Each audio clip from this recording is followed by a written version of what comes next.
ఈవీఎంల మీద చాలా కాంట్రవర్సీస్ ఉన్నాయి. దీని మీద సుప్రీంకోర్టు లేదా హైకోర్టు వెంటనే క్లారిటీ ఇస్తే బాగుంటుందని తెలియజేసిన వైవి సుబ్బారెడ్డి గారు.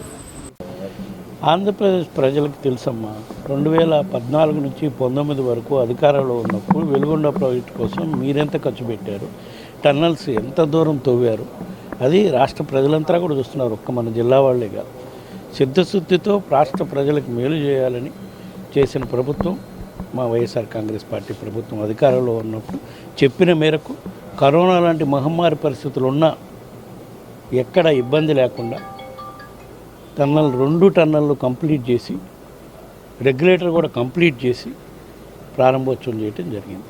రెగ్యులేటర్ కూడా కంప్లీట్ చేసిన నీళ్లు ఇచ్చే పరిస్థితి ఎందుకు లేదంటే ఆ రోజు కృష్ణా బేసిన్లో నీళ్ళు లేవు. సో కంప్లీట్ అయింది కాబట్టి ప్రాజెక్ట్ ప్రజలకి అందుబాటులోకి తీసుకురావాలని చెప్పి ప్రారంభోత్సవం చేయండి. కంప్లీట్ చేసింది మేము. దానికి స్వర్గీయ రాజశేఖర రెడ్డి గారు పునాది రాయేసి పనులు ప్రారంభిస్తే దాన్ని కంప్లీట్ చేసింది వైఎస్ఆర్ కాంగ్రెస్ పార్టీ ప్రభుత్వము, మా పార్టీ అధినేత జగన్మోహన్ రెడ్డి గారు.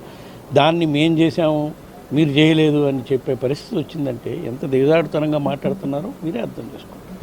సరే, మా పార్టీ తరఫు నుంచి ఎలక్షన్లు అయిపోయినప్పటి నుంచి ఫస్ట్ నుంచి మేము చెప్తానే ఉన్నాం, ఈవీఎంలు కొంచెం కాంట్రవర్సీగా ఉన్నవి, వాటిని ఆకు చేసే పరిస్థితులు ఉన్నాయి అని ఎన్నో పరిస్థితి. మేమే కాదు, 2019 ఓడిపోయినప్పుడు కూడా చంద్రబాబు నాయుడు గారు కూడా అదే చెప్పారు.